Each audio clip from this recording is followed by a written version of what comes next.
여러분 안녕하세요. 청주 외국어고등학교 2학년 언어와 매체 기출문제 풀이 강의를 시작하겠습니다. 오늘 강의는 문장과 문장 성분 학습지 4페이지에 있는 기출문제 4문제를 함께 풀어보도록 하겠습니다. 먼저 2017년 고2 6월 전국연합학력평가 14번 문항입니다. 보기의 수업 상황에서 밑줄 친 물음에 대한 학생의 대답으로 적절하지 않은 것은 하고 문장 성분을 정말 기본적으로 물어보는 문제예요. 그래서 사실은 난이도가 굉장히 낮은 문제고 그래도 여러분들이 아주 기본의 개념을 한 번 더 연습한다고 생각하시고 부담 없이 연습 삼아 한번 풀어보시면 좋을 것 같습니다. 보기를 보시면 이번 시간에는 문장을 구성할 때 반드시 있어야 하는 성분인 주성분에 대해 알아보겠습니다 하고 지금 주성분에 대해서 설명이 나옵니다. 주성분에는 주어, 서술어, 목적어, 보어가 있습니다. 그래서 주어는 문장에서 동작 또는 상태나 성질의 주체를 나타내는 것입니다. 아주 기본 개념이죠. 서술어는 주어의 동작, 상태, 성질 따위를 풀이하는 기능을 한 성분입니다. 역시나 서술어의 기본 개념이 나와 있습니다.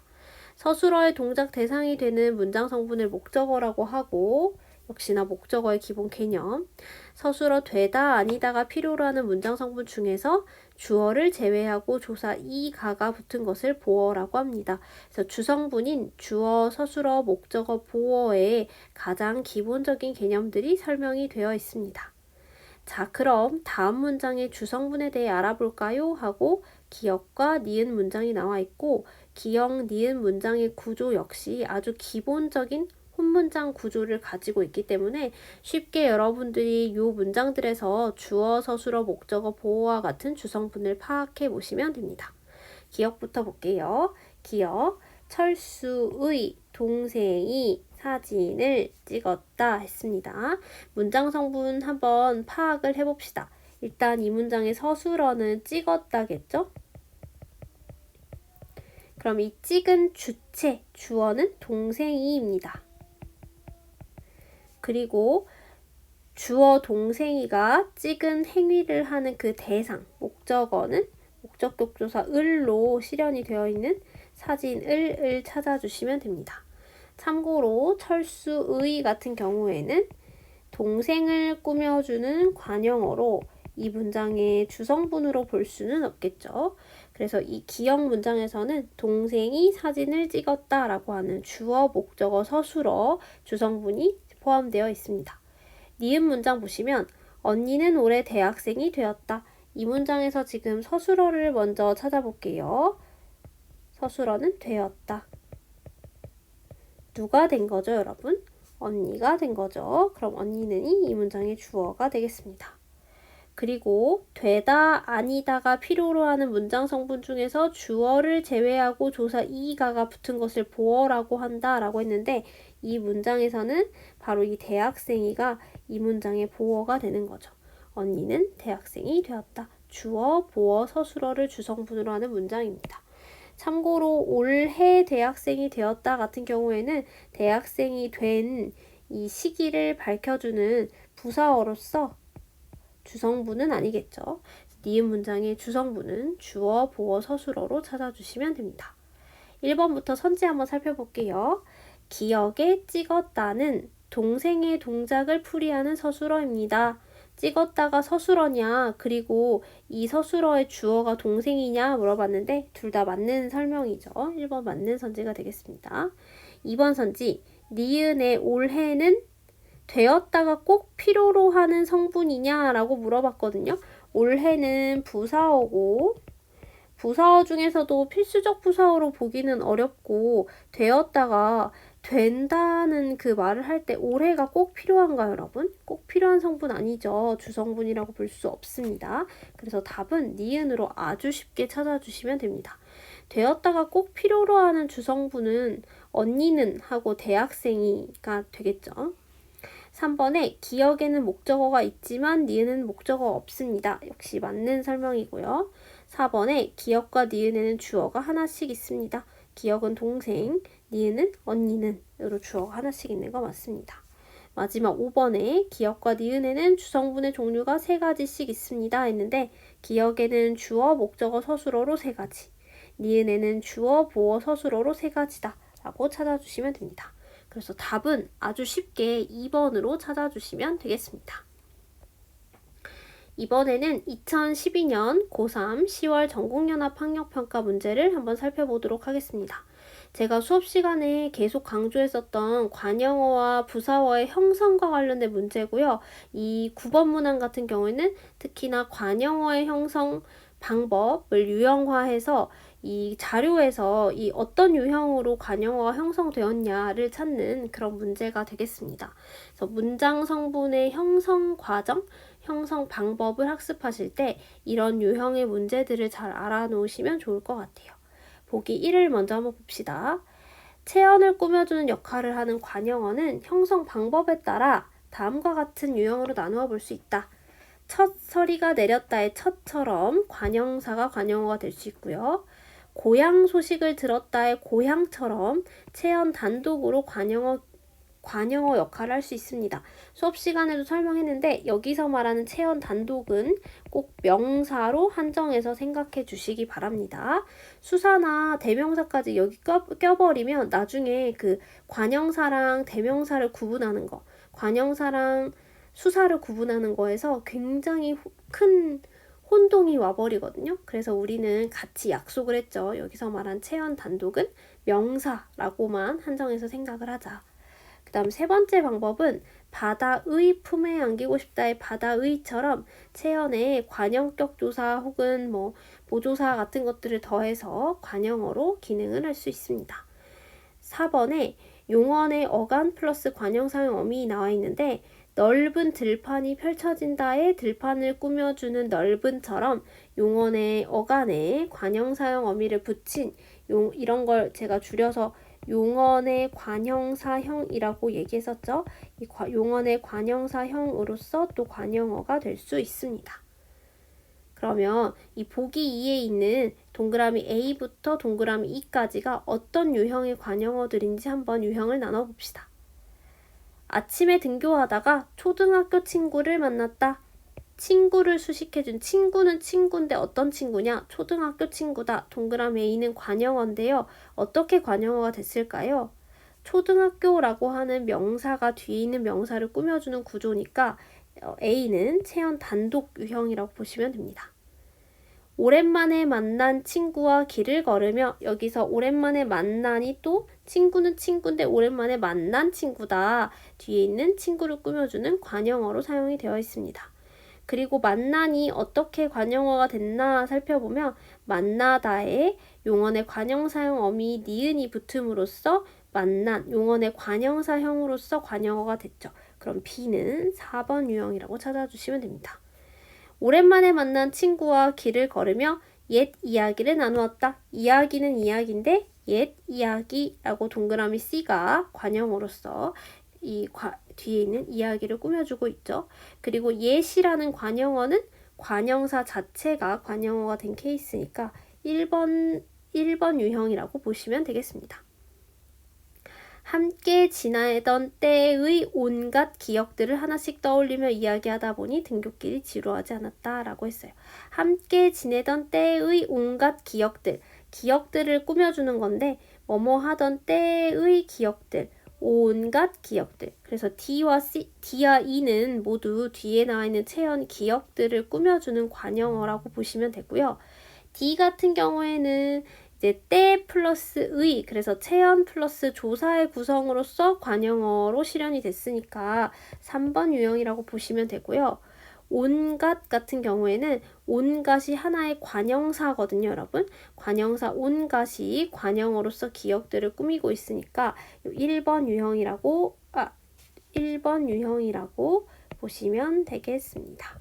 그래서 유형을 분류해보면 C와 E는 관형사, A는 체언 단독, D는 체언 플러스 조사, B는 용언의 관형 사용으로서 관형어로 형성이 되었다 라고 찾아주시면 되고 답은 5번으로 선택해 주시면 되겠습니다. 어렵지 않은 문제인데 그래도 문제 유형은 제 생각에 이게 문장 성분을 연습하기에 굉장히 좋은 유형이라고 생각해서 여러분들도 꼭 이 유형에 한번 익숙하게 연습을 해보시면 좋겠습니다. 오른쪽으로 넘어가면 이제 최근 문제, 가장 최신 문제로서 2022학년도 수능 문제가 나와 있습니다. 2022학년도 수능 문제의 문장과 문장 성분 파트에서는 제가 아주 강조했던, 그리고 여러분들도 아주 중요하다고 인지하고 있지만 너무나 어려운 서술어의 자릿수가 문제로 나왔었습니다. 그래서 서술어의 자릿수를 같이 한번 파악을 해볼 건데, 38번 문제는 문제가 밑줄 친 서술어, 즉 보기에 있는 유리하다가 요구하는 필수 성분의 개수, 즉 자릿수와 그 어떻게 해서 몇 자리가 형성됐는지 그 종류까지 같은 문장을 찾으라고 했습니다. 그러니까 예를 들어 똑같이 자릿수가 두 자리인 서술어라고 할지라도 주어랑 목적어인지, 주어랑 보어인지, 주어랑 필수적 부사어인지 이런 것까지 다 판별을 해봐야 한다는 거죠. 연습을 한번 해보도록 하겠습니다. 보기를 보겠습니다. 이곳의 지형은 외적의 침입을 막기 유리하다라고 보기가 나와 있고요. 지금 문장에서 서술어 역할을 하는 것은 유리하다죠. 유리하다. 뭐가 유리한 건가요, 여러분? 지형은 유리하다. 지형이 유리한 거죠. 그래서 이 문장에 주어를 찾으라고 하면 지형은을 찾아주시면 됩니다. 지형은 유리하다. 일단 주어가 나와 있고요. 묶을 수 있는 거 한번 묶어봅시다, 여러분. 이곳의가 관형어로서 사실은 이 서술어의 자릿수 세는데 크게 관여하지 않습니다. 그리고 외적의 침입을 막기에 유리하다에서 사실은 우리가 지금 뒤에 아는 문장, 안긴 문장까지를 하면 더 명확하게 이 문제를 풀 수 있을 텐데 그 부분을 안 했기 때문에 제가 그냥 요거는 설명을 드릴게요, 여러분.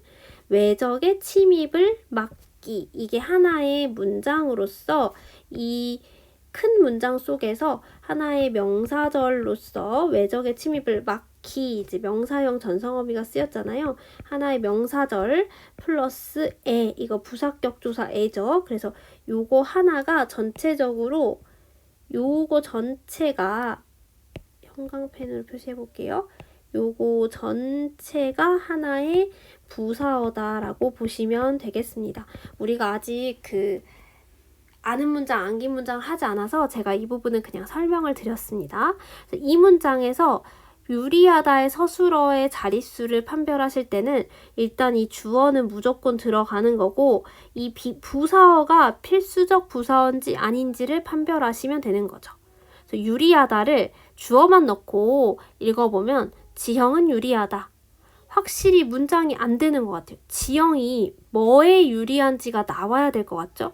지형은 외적의 침입 막기에 유리하다. 그래서 이 지형이 유리하긴 유리한데 무언가의 어떤 분야에 있어서 유리한지가 반드시 필요하다라고 판단이 됩니다. 그래서 여기에 나오는 외적의 침입을 막기에 해당하는 부사어는 필수적 부사어다라고 파악을 하시면 됩니다. 그러면 보기에 밑줄 친 유리하다가 요구하는 필수 성분의 개수와 종류는 일단 두 자리 서술어가 되겠고요. 여기서 두 자리는 어떻게 해서 이루어지냐면 주어 그리고 필수적 부사어를 필요로 하는 그런 서술어이다. 그리고 여러분들이 1, 2, 3, 4, 5번에서 주어랑 필수적 부사어를 필요로 하는 두 자리 서술어를 찾아주시면 됩니다. 1번부터 같이 한번 살펴보도록 하겠습니다. 그 광물이 원래는 귀금속에 속했다. 속하다의 서술어의 자릿수를 세는 거예요. 그럼 여러분들도 저랑 수업 시간 했었듯이 묶을 수 있는 것들을 묶어볼 건데요. 그 광물을 꾸며주는 관형어니까 묶어볼게요.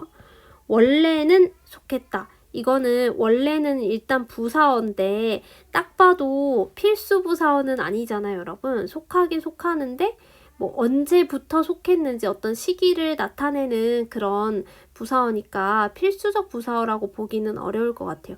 일단 얘네들은 묶어볼게요. 그리고 우리가 이제 판별해야 되는 거는 광물이는 주어니까 무조건 들어가야 되고요. 귀금속에 같은 경우에는 부사어긴 한데 이 부사어는 필수 부사어인지 아닌지를 우리가 판별해 봐야 될 것 같아요. 그래서 이 필수 부사어를 넣고 읽어보고 안 넣고 읽어보는 거죠. 광물이 속했다. 광물이 어디에 속하는지가 반드시 나와야 될 것 같은 서술어네요. 광물이 속했다 하면 문장이 완전하지 않고 광물이 귀금속에 속했다라고 어디에 속하는지가 분명히 나와야 돼요. 그래서 여기서 부사어 귀금속에는 필수적 부사어라고 생각하시면 됩니다.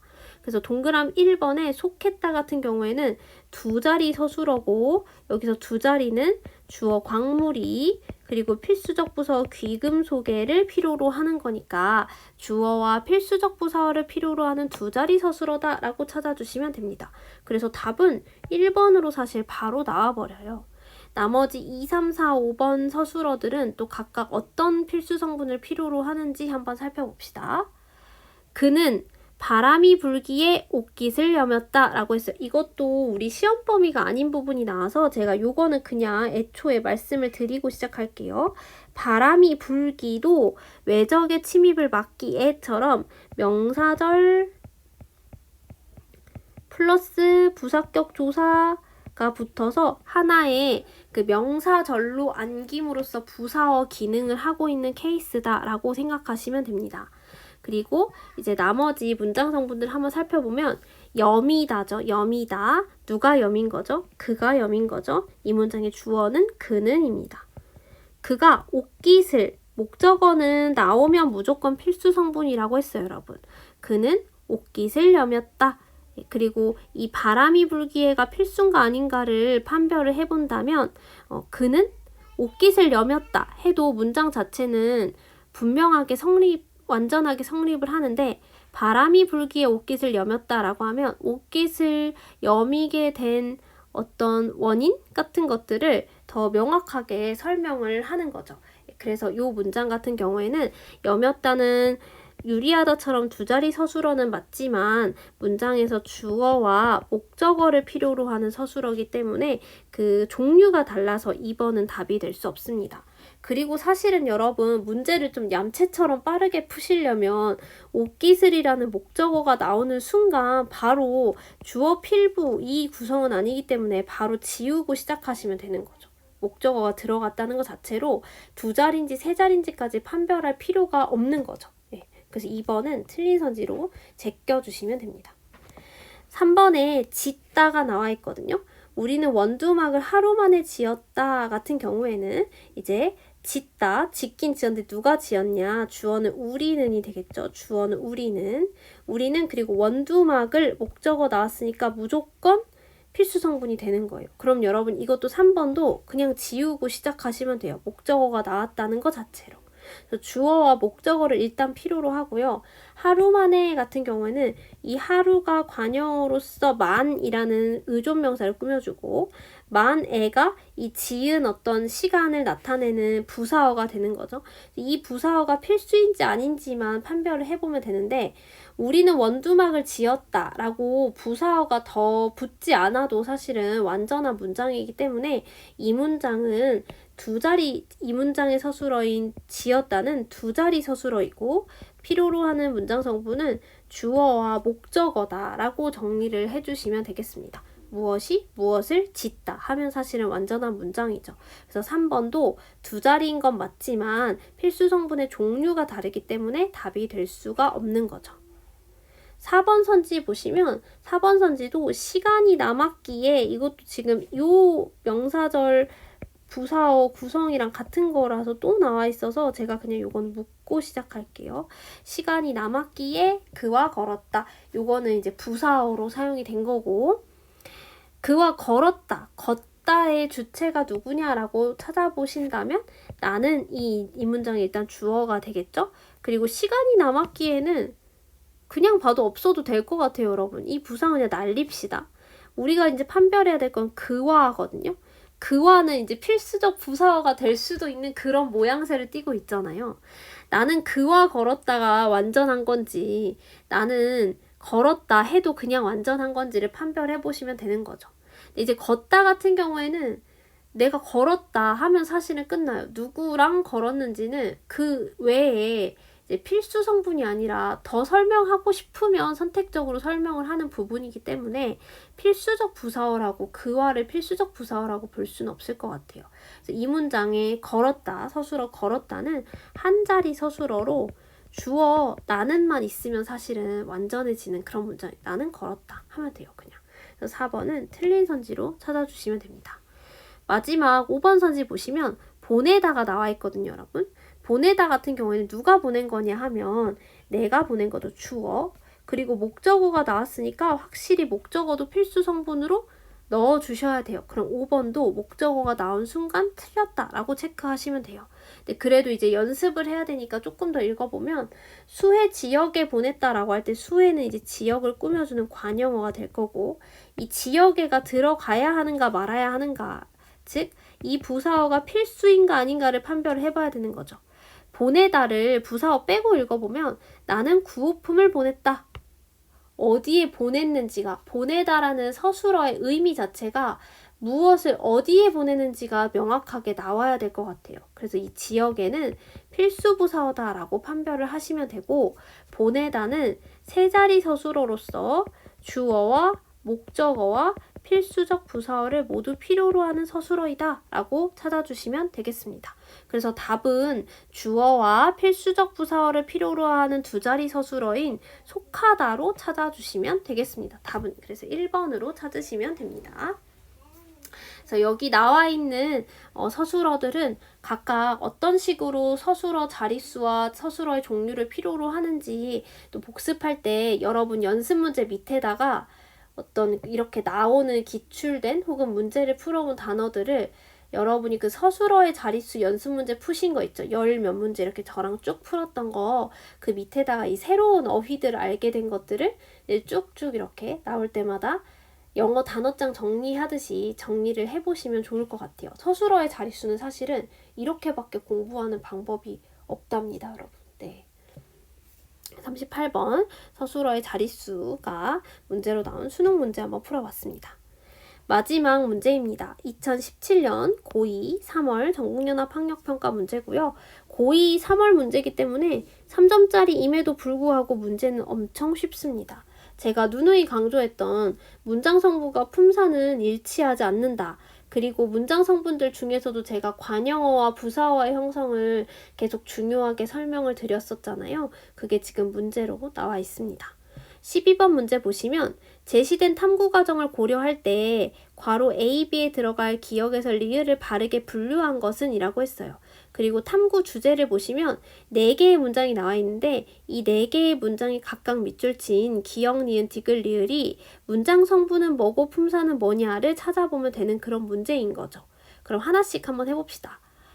이것은 새로운 글이다 할 때 새로운은 글을 꾸며준다는 점에서 일단 문장 성분은 관형어입니다. 그런데 새로운 같은 경우에는 용언 새롭다에 관형사형 전성어미 은이 붙은 용언의 관형사형이라고 보시면 되고요. 여기서 품사가 뭐냐라고 물어보면 새롭다에 관형사형 전성어미가 붙어서 관형어처럼 쓰인 거니까 그 새롭다라는 용언 어간의 품사가 뭔지를 찾아보셔야 된다는 거죠. 그래서 새롭다의 품사가 뭐냐라고 생각해보면 새롭다는 새롭자, 새로워라, 감탄사 아니고 야 너 새로워라 이런 명령어 안 되고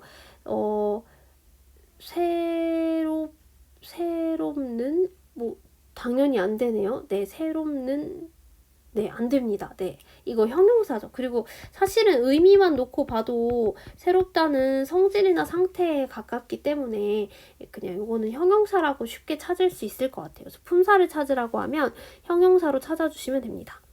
그런데 니은을 보시면 사실은 거의 같은 의미인데 이것은 새 글이다 라고 한다면 이때는 역시나 관형어, 문장 성분은 관형어이지만 품사는 이제 더 이상 형용사가 아니라 새라고 하는 관형사로서 관형어를 실현시킨 거죠. 형성한 거죠. 그래서 니은은 관형어이면서 관형사다 라고 찾아주시면 돼요.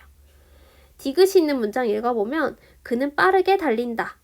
달린다를 꾸며주는 부사어니까 확실히 이제 달린다를 수식하는 기능을 하니까 확실히 문장 성분은 부사어입니다.